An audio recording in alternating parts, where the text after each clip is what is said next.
राम राम बच्चों। आज की वीडियो में मैं आपको विज्ञप्ति के बारे में पूरा डिटेल से समझाऊंगी। विज्ञप्ति किसे कहते हैं, विज्ञप्ति का प्रारूप क्या होता है, और एक उदाहरण के द्वारा समझाऊंगी कि विज्ञप्ति कैसे लिखी जाती है। वीडियो का अंत तक देखें बेटा। 5 नंबर का प्रश्न आता है आपके लिए, बहुत ही इजी क्वेश्चन है, और मैं आपको विश्वास दिला रही हूँ कि इस वीडियो के बाद आपको कोई और वीडियो या कहीं और कुछ देखने की आवश्यकता नहीं पड़ेगी। आपको विज्ञप्ति से संबंधित हर कॉन्सेप्ट क्लियर हो जाएगा। और यदि नहीं हो तो आप मुझे कमेंट बॉक्स में लिखें, मैं अपने आप को सुधारूंगी और आपकी समस्याओं का समाधान करूंगी। तो जैसा कि आपको अपने स्क्रीन पे दिख रहा है, विज्ञप्ति का पूरा परफॉर्मा दिख रहा है। विज्ञप्ति किससे कहते हैं, मैंने आपको एक टेक्स्ट भी दिया है जिससे कि आप इसे समझ भी लें और पढ़ भी लें, और आपके पास एक रिकॉर्ड भी रहे कि जब भी आपको जरूरत लगे तो आप इसको देख सकें। सबसे पहले बेटा हमको विज्ञप्ति का अर्थ आना चाहिए। यदि हम विज्ञप्ति को नहीं समझेंगे तो फिर इसके प्रारूप को और इसकी लिखने की विधि को रटेंगे, और यदि हमने विज्ञप्ति को समझ लिया तो फिर हमें इसे रटने की आवश्यकता नहीं होती। विज्ञप्ति क्या है बेटा?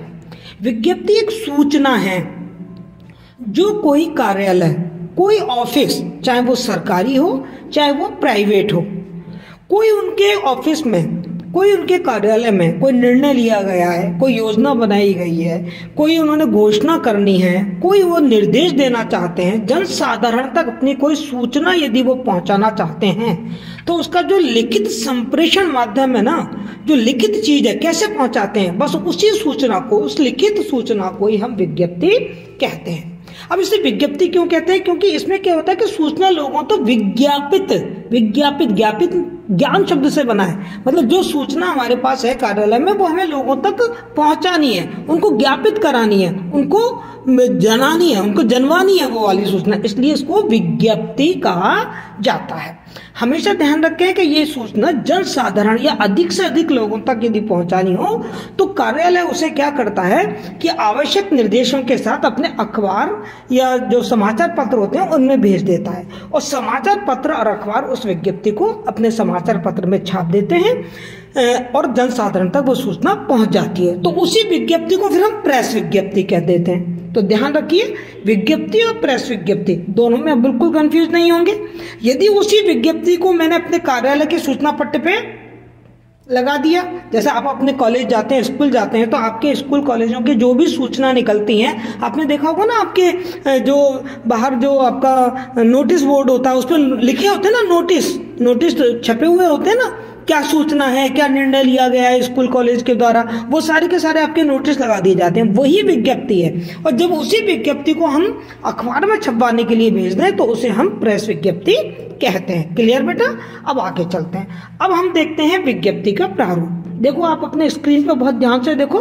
विज्ञप्ति के प्रारूप में सबसे ऊपर सेंटर में आपको कार्यालय का नाम और पता लिखना है। कार्यालय का नाम, किस कार्यालय का नाम? जो कार्यालय अपनी सूचना छपवा रही है, जो कार्यालय अपनी योजना या अपनी घोषणा या अपना कोई निर्णय जनता तक पहुंचाना चाहती है, उस कार्यालय का नाम लिख देंगे और उसका पूरा पता लिख देंगे। अपने बाईं ओर आप देखिए पत्रावली क्रमांक लिखा हुआ है। ये पत्रावली क्रमांक क्या है बेटा? एक ऑफिस से सैकड़ों लेटर्स आते और जाते हैं, उनका रिकॉर्ड कैसे रखें? तो ये कार्यालय वाले क्या करते हैं, अपने हर पत्र पर, चाहे वो पत्र ऑफिस से बाहर जाए या बाहर से आए, उस पत्र पर वो एक क्रमांक डाल देते हैं और फाइल में लगा देते हैं, तो वो क्रमांक यहाँ लिखा जाता है। अब देखिए, अब दाईं ओर दिनांक लिखा हुआ है, जिस दिन की विज्ञप्ति होती है उस दिन की डेट लिख देते हैं। अब जस्ट इसके नीचे सेंटर में देखो मैंने लिख रखी है विज्ञप्ति संख्या। विज्ञप्ति संख्या, एक ऑफिस कई सारी विज्ञप्ति छपवा सकता है, उसको संख्या मालूम होनी चाहिए बेटा। रिकॉर्ड रखने के लिए ये संख्या, ये क्रमांक बहुत जरूरी होती है, तो हम विज्ञप्ति संख्या लिख देते हैं, उस कार्यालय की कौन सी विज्ञप्ति संख्या है। और देन उसके नीचे विषय, यानी कि किस सूचना को हम छपवाना चाह रहे हैं, क्या घोषणा है, क्या योजना है, क्या सूचना है, उसका जो शीर्षक है, उसका जो विषय है वो यहाँ पर लिख दिया जाता है। अब इसकी शुरुआत कैसे की जाती है? देखिए आप, सर्वसाधारण को सूचित किया जाता है कि, क्योंकि ये जो विज्ञप्ति है वो आम लोगों के लिए है, जो पढ़े उसके लिए है, जो काम, जो और फिर जिसके काम की है वो उस सूचना को पूरा पढ़ लेगा। मेरे काम की नहीं है तो मैं उसको नहीं पढ़ूंगी। मान लो यूनिवर्सिटी से संबंधित कोई सूचना है और मैं यूनिवर्सिटी की लेक्चरर हूँ तो मुझे यूनिवर्सिटी की सूचनाएं पढ़नी है, मैं पढ़ लूंगी। मगर कोई यदि व्यापारी है उसके लिए वो मतलब की चीज नहीं है, वो उसको नहीं पढ़ेगा। तो मैं तो सर्वसाधारण में ही आ गई ना। तो सर्वसाधारण को सूचित किया जाता है कि आप ये लाइन बिल्कुल याद कर लीजिए, कोई भी विज्ञप्ति का जब आपका जो उसकी मुख्य विषय वस्तु को आप जब लिखेंगे तो इस लाइन से शुरुआत कीजिए, सर्वसाधारण को सूचित किया जाता है कि। फिर जो आपकी विषय वस्तु है उसका जो विस्तार है उसको विस्तार करते हुए और आप पूरा लेखन यहाँ पर कर दीजिए। ये विज्ञप्ति की का मुख्य भाग है जहां पर आपको विषय वस्तु से संबंधित पूरी डिटेल लिखनी है। ठीक है, हो गया ये। इसके बाद आप आ जाइए दाईं तरफ, नीचे आप देख रहे हैं हस्ताक्षर। जो अधिकारी विज्ञप्ति निकाल रहा है उसके यहाँ हस्ताक्षर होंगे, आपको यहाँ कुछ लिखने की जरूरत नहीं है, आप तो हस्ताक्षर लिख के डॉट डॉट कर दीजिए। नाम, आपको नाम लिखने की जरूरत नहीं है, आप नाम लिख के डॉट डॉट कर दीजिए। पदनाम, पदनाम का मतलब होता है डेजिग्नेशन, कौन से पद पर काम कर रहा है वो अधिकारी। तो ये आपके प्रश्न में आता है, आपके प्रश्न में लिखा होता है कि सचिव की तरफ से लिखो, अध्यक्ष की तरफ से लिखो, निदेशक की तरफ से लिखो, कार्यालय अधिकारी की तरफ से लिखो। यदि दे रखा है तो पदनाम यहाँ लिख दीजिए, और यदि नहीं दे रखा है तो आप केवल पदनाम लिख के और डॉट डॉट लगा दीजिए। क्लियर बेटा, आपको प्रारूप समझ में आ गया। अब हम ऐसा करते हैं कि एक उदाहरण भी देख लेते हैं जिससे हमें और अच्छी तरीके से समझ में आ जाए कि विज्ञप्ति कैसे लिखी जाती है। क्योंकि आपके एग्जाम में जो प्रश्न आएगा वो ये नहीं आएगा कि विज्ञप्ति किसे कहते हैं। आपके एग्जाम में जो प्रश्न आएगा वो ये आएगा कि या तो विज्ञप्ति का प्रारूप पूछा जाएगा आपसे, या फिर कोई प्रश्न दिया जाएगा और आपसे कहा जाएगा कि इस पर विज्ञप्ति लिखें। जैसे प्रश्न आपका लगभग ऐसा हो सकता है, राजस्थान राज्य लोक सेवा आयोग की तरफ से एक विज्ञप्ति लिखो जिसमें राजस्थान राज्य प्रशासनिक सेवा परीक्षा की तिथि स्थगित करने की सूचना हो। क्लियर, प्रश्न समझ में आ गया आपको। अब देखिए इस प्रश्न में से हम किस तरीके से विज्ञप्ति लिखते हैं। बहुत सारी चीजें आपको जो की तो टिप्पणी है। अब आ जाइए, सबसे पहले हम क्या लिखते हैं, कार्यालय का नाम। अब देखो कार्यालय का नाम आपके प्रश्न में दे रखा है, राजस्थान राज्य लोक सेवा आयोग, लिख दिया आपने। अब हमें पता लिखना है। अब ये पता या तो आपके प्रश्न में दे रखा होगा, और यदि प्रश्न में नहीं दे रखा है तो आप अपने जनरल नॉलेज के आधार पर, अपनी कल्पना के आधार पर एड्रेस लिख दीजिए। जैसे मैंने लिख दिया सिविल लाइन अजमेर। ठीक है, उसके बाद आ जाइए आप बाएं तरफ, पत्रावली क्रमांक। आपको यहाँ पत्रावली क्रमांक शब्द लिखना है। आगे आप कुछ मत करिए, आप तो डॉट डॉट ऑब्लिक करके छोड़ दीजिए। फिर आ गया दिनांक, जिस दिन आप लिख रहे हैं उस दिन की दिनांक लिख दीजिए। फिर नीचे आ गया विज्ञप्ति संख्या। अब चाहे तो विज्ञप्ति संख्या अपने कल्पना से लिख दीजिए, नहीं तो डॉट डॉट लगाकर छोड़ दीजिए। अब उसके बाद देखिए आ गया विषय। अब विषय आपको कहीं से नहीं ढूंढना है, आपके प्रश्न में ही विषय है। आपके प्रश्न में यह विषय है कि एक विज्ञप्ति लिखो जिसमें राजस्थान राज्य प्रशासनिक सेवा परीक्षा की तिथि स्थगित करने की सूचना हो। यह आपका विषय हो गया। देखो हमने लिख दिया राजस्थान राज्य प्रशासनिक सेवा परीक्षा की तिथि स्थगित सूचना। ये हमारा क्या बन गया, शीर्षक बन गया, विषय बन गया, लिख दिया। अब हम आ जाते हैं अपने मेन पार्ट पे कि हमको विज्ञप्ति कैसे लिखनी है। तो मैंने आपको बताया विज्ञप्ति की शुरुआत कैसे होगी, सर्वसाधारण को सूचित किया जाता है कि।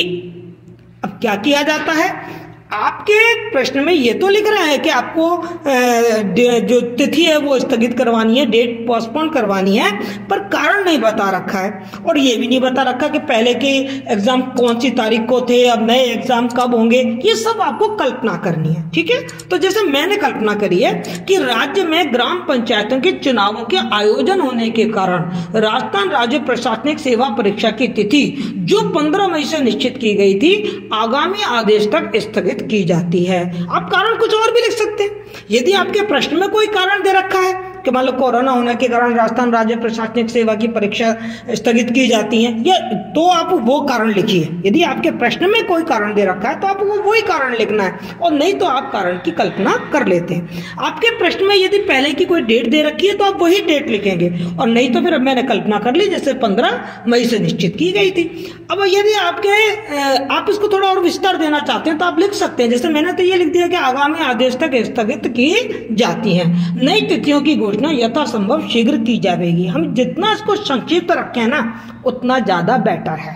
ज़्यादा बढ़ावा देने से कोई मतलब नहीं है। कहीं ना कहीं आप वर्तनी संबंधी अशुद्धियाँ, यह वाक्य है, संरचना संबंधी अशुद्धियाँ कर बैठते हो। तो संक्षिप्त में आपने अपनी सूचना दे दी और आप चाहते हैं थोड़ा सा इसको बढ़ाना चाहते हैं तो आप बढ़ा लीजिए कि नई तिथि अक्टूबर माह में 13 तारीख से निश्चित की जाती है। इस तरीके से आप कोई कल्पना करना चाहते हैं तो कल्पना कर लीजिए, नहीं तो मेरी राय यह है कि संक्षिप्त ही रहने देना चाहिए। अब आ जाइए आप दाईं तरफ, नीचे को मैंने हस्ताक्षर, आपको हस्ताक्षर करने नहीं है, आप केवल हस्ताक्षर शब्द लिखिए और डॉट डॉट लगा दीजिए। फिर नाम, आपको कोई नाम लिखना नहीं है, नाम शब्द लिखिए और डॉट डॉट लगा दीजिए। और अब सचिव पदनाम मैंने या तो यहाँ दे रखा होता है राजस्थान राज्य लोक सेवा आयोग के सचिव की तरफ से, तो मैंने सचिव लिख दिया। अब यदि सचिव नहीं लिखा हुआ है, जैसे इस पृष्ठ में नहीं लिखा हुआ है, तो मैंने कल्पना कर ली कि राजस्थान लोक सेवा आयोग का कौन अधिकारी होगा जो विज्ञप्ति निकालेगा, सचिव होगा, निदेशक होगा, कार्यालय अधिकारी होगा। तो जो यदि नहीं दे रखा है पदनाम, तो आप अपनी कल्पना से यहाँ पर कोई भी पदनाम लिख सकते हैं और नीचे फिर कार्यालय का नाम लिख दीजिए, राजस्थान राज्य लोक सेवा आयोग, सिविल लाइन अजमेर। इस तरीके से आपकी विज्ञप्ति कंप्लीट हो जाती है। बेटा मैंने आपको विज्ञप्ति के बारे में सारा कुछ बताया है। यदि आपको अभी भी ये समझ में नहीं आया है तो कमेंट बॉक्स में आप मुझे बताएं कि आपको क्या चीज़ इसमें समझ में नहीं आई है और क्या ऐसी और चीज़ें हैं जो आपको जाननी है। ठीक है, यदि आपको मेरी जानकारी पसंद आई है बेटा तो इस वीडियो को आप शेयर करें, सब लोगों के साथ बांटें सूचनाओं को। अच्छा है कि आप सबके साथ बांटकर सबका साथ, सबका विकास होना चाहिए। और मेरे इस चैनल को सब्सक्राइब करें। Thank you so much.